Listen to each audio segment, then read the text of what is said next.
Hey beauties welcome back to my channel. কেমন আছো তোমরা সবাই? চলো দুর্গাপুজোর আর একটা লুক নিয়ে আমি চলে এসেছি। আর আজকের লুকটা থাকবে শাড়িতে, কিন্তু একটু ওয়েস্টার্ন স্টাইলে। প্রথমেই আমি আমার ক্লিনিং টোনিং করে নিয়েছিলাম, তারপরে আমি এখানে গুড ভাইবসের কোকোনাট ময়শ্চারাইজারটা অ্যাপ্লাই করলাম। এরপরে আমি এখানে নিয়েছি মার্সের এই নিউলি লঞ্চ স্টিকি প্রাইমারটা, যেটা কিনা ফাউন্ডেশনকে স্টিক করতে খুব হেল্প করে এবং কি হয়, মেকআপটা অনেকটা লং লাস্টিং হয়। এবং আমি এটার খুব ভালো ভালো রিভিউ দেখেছিলাম, তাই জন্য আমি এটা পারচেস করেছি খুবই অ্যাফোর্ডেবল প্রাইসের মধ্যে। এই পুজোতে এটা আমার নিউ পারচেস, তো তোমরাও চাইলে কিনতে পারো। It is really highly recommended. তারপর আমি এখানে এনওয়াইবের এই সিরাম ফাউন্ডেশনটা অ্যাপ্লাই করলাম, যেটার কভারেজ খুব বেশি হাইলি নয়, বাট লাইট বেস এটা প্রোভাইড করে। তো আজকের মেকআপটাও আমি রেখেছি একটু লাইট বেসের উপর। প্রথমে আমি এটাকে অ্যাপ্লাই করলাম এবং তারপরে ব্রাশের সাহায্যে এটাকে ভালোভাবে ব্লেন্ড করে দিলাম। এরপর আমি একটা বিউটি ব্লেন্ডারের সাহায্যে আবারও এটাকে ব্লেন্ড করলাম ভালোভাবে, তাতে আমার বেস মেকআপটা ফ্ললেস দেখাবে এবং কোথাও কোনো আনইভেন থাকবে না। এরপর আমি কনসিলার অ্যাপ্লাই করার জন্য নিয়েছি এখানে সুইস বিউটির কনসিলার। তো কনসিলারটা ব্লেন্ড করার আগে প্রথমে আমি আমার আইব্রোটা ড্র করলাম এবং তার চারপাশে কনসিলার দিলাম। তাতে কি হবে, ব্লেন্ড করার পর একটা প্রমিনেন্ট শেপ পাওয়া যাবে। এরপর যে যে জায়গাগুলো আমি হাইলাইট করতে চাই, যেমন নোজ এরিয়া, আমার ফোরহেড এরিয়া, সেখানে আমি ওই কনসিলারটা অ্যাপ্লাই করলাম। এরপর আমি ইনসাইড কসমেটিকের এই 5-in-1 প্যালেটটা থেকে কনসিলার শেডের একটা কালার নিয়ে আমি যে যে জায়গাগুলোতে আমার পিগমেন্টেশন বেশি রয়েছে সেখানে আমি ব্রাশের সাহায্যে অ্যাপ্লাই করলাম এবং সেই ব্রাশের সাহায্যেই আমি খুব ভালোভাবে সেটাকে ব্লেন্ড করে দিলাম। এবং তোমরা দেখতে পাচ্ছ আমার পিগমেন্টেশনগুলো পুরোপুরি ফিল হয়ে গেছে।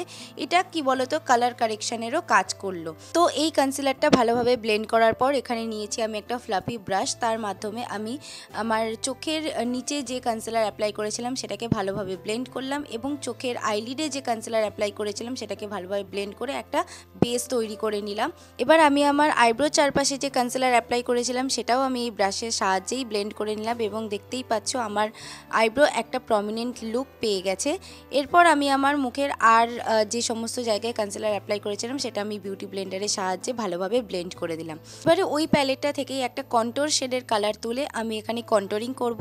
যে যে জায়গাগুলোতে আমরা কন্ট্যুর করি সেই সমস্ত জায়গায় আমি ওই ব্রাশের সাহায্যেই আমি অ্যাপ্লাই করলাম এবং তার সাথে আমি এখানে ব্লাশারও অ্যাপ্লাই করলাম। এখানে আমি নিয়েছিলাম ইনসাইড কসমেটিকের একটা ব্রাশ এবং সেটাকে একটা অ্যাঙ্গুলার ব্রাশের সাহায্যে ভালোভাবে ব্লেন্ড করে পুরো মেকআপটাকে খুব ভালোভাবে সেট করে নিলাম লুজ পাউডার দিয়ে। তার জন্য নিয়েছিলাম ল্যাকমির পিঙ্ক রোজ পাউডার।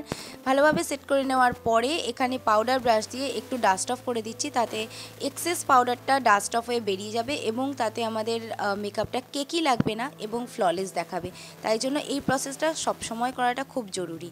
তারপরে আমি এখানে আই মেকআপের জন্য একটা নিউড ব্রাউন শেড নিয়ে আমি আমার চোখের আউটার কর্নার থেকে ক্রিজ লাইন বরাবর ভিতর দিকে এটাকে ধীরে ধীরে ব্লেন্ড করলাম। এবার ওই প্যালেট থেকেই এই দুটো ইয়েলো শেড একসাথে নিয়ে একটা ছোট ব্লেন্ডিং ব্রাশের সাহায্যে আমি চোখের ইনার কর্নারে অ্যাপ্লাই করে সেটাকে আমি ওই ব্রাউন শেডটার সাথে ভালোভাবে ব্লেন্ড করে নিলাম। এবারে ইনার কর্নারে আমি একটা গোল্ডেন ইয়েলো শিমারি শেড নিয়ে সেটাকে আমি আমার চোখের ইনার কর্নারে একটা ফ্ল্যাট ব্রাশের সাহায্যে ভালোভাবে অ্যাপ্লাই করে নিলাম এবং তারপরে আমার লোয়ার ল্যাশ লাইনে একটা ডার্ক ব্রাউন শেড নিয়ে সেটাকে প্রথমে ব্লেন্ড করার পর তার উপরে আমি একটা ব্লু শিমার শেড নিয়ে সেটাকে আমি অ্যাপ্লাই করে ভালোভাবে ব্লেন্ড করে দিলাম এবং বাইরের দিকে একটা ছোট্ট উইং ক্রিয়েট করলাম ওই শিমার শেডটা দিয়েই।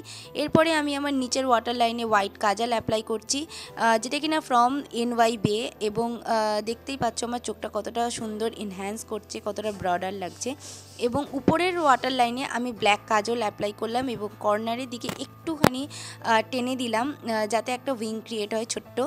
এবং আমাদের আই মেকআপটা অলমোস্ট কমপ্লিট। একটু হাইলাইট করে দিলাম ইনার কর্নারটা আর আমার আইব্রো বোনটা। এরপরে হাইলাইটারের জন্য আমি সুইস বিউটির এই প্যালেটটা থেকে হাইলাইটার অ্যাপ্লাই করলাম যে যে জায়গাগুলো আমার হাইলাইট করার ছিল এবং পুরো মেকআপটাকে আমি সেট করলাম ফেসেস কানাডার সেটিং স্প্রে দিয়ে।